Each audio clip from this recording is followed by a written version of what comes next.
안녕하세요. 꾸민아침마입니다. 자, 고객님들께서 상담을 하다 보면 전세 퇴거용 자금 또는 고금리 후순위를 대안하기 위한 이 상품을 이용하기 위해서 브릿지론이라는 상품을 이용을 해야 된다는 얘기를 간혹 들으실 겁니다. 자, 오늘은 이 브릿지론을 왜 이용을 해야 되는지 이 부분에 대해서 좀 설명을 드릴까 합니다.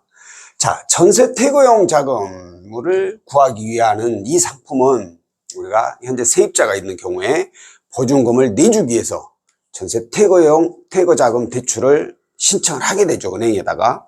그런데 이게 정부 규제 혹은 이 임대인의 자격 조건이 부족해 가지고 안 나오는 경우가 있어요. 대출이 안 나오거나 혹은 나오더라도 뭐 1억 정도만 가능해 가지고 보증금에 비해서 턱없이 금액이 적다 보니까 다른 방법을 이용을 해 가지고 이 보증금을 내주기 위한 대출을 실행하는데, 그게 바로 일반적으로 사업자금 용도로 많이 받습니다.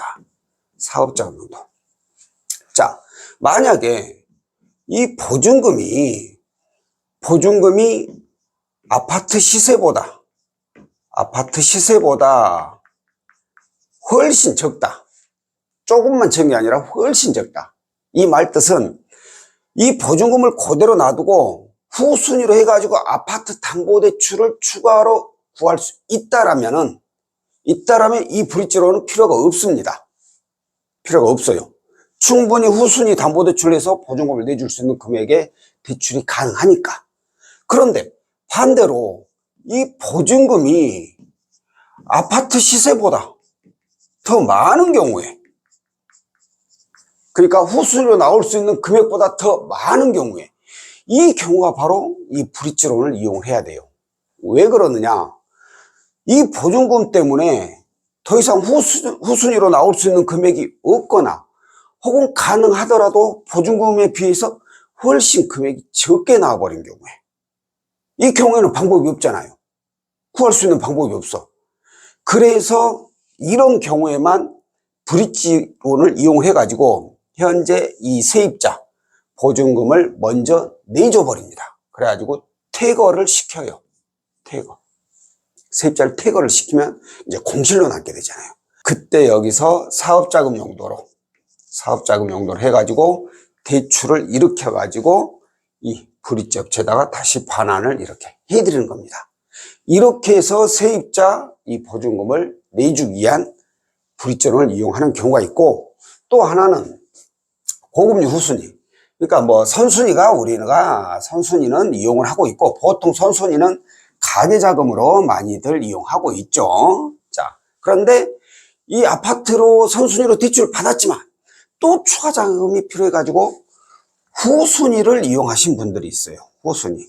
자, 후순위를 이용하신 분들의 경우는 가계자금으로 이용하신 분들도 계시고, 그리고 사업자금으로 이용하신 분들이 계십니다.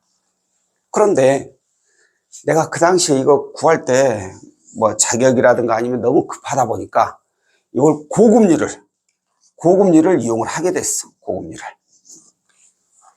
그래가지고 어쩔 수 없이 이용했는데 나중에 시간이 흘러서 내 신용관리를 잘했거나 아니면 어떤 다른 방법으로 인해서 이보다 훨씬 더 낮은 이자가 가능하게 됐을 경우에, 이때는 당연히 또 대안을 해야 될 거 아닙니까? 이자 지출을 줄여야 되니까. 그런데 현재 내가 만약에 이용하고 있는 이 자금이 사업자금 용도다.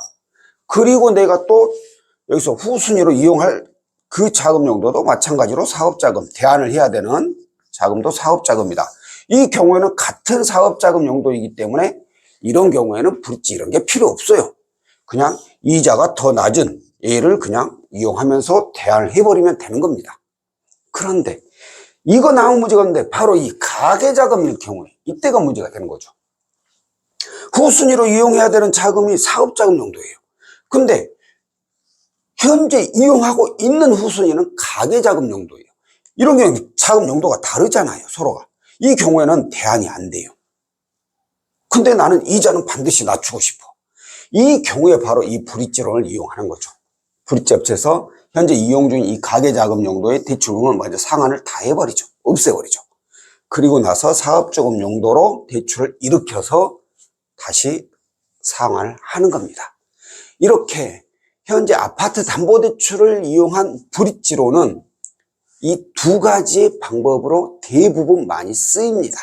그렇기 때문에 혹시라도 브릿지론을 이용을 해야 됩니다 라는 얘기가 나온다면 이런 방법으로 이용을 하게 되는구나 라고 생각을 하시면 될 것 같습니다. 자, 오늘 내용은 여기까지고요. 다음번에 또 다른 내용으로 찾아뵙도록 하겠습니다. 고맙습니다.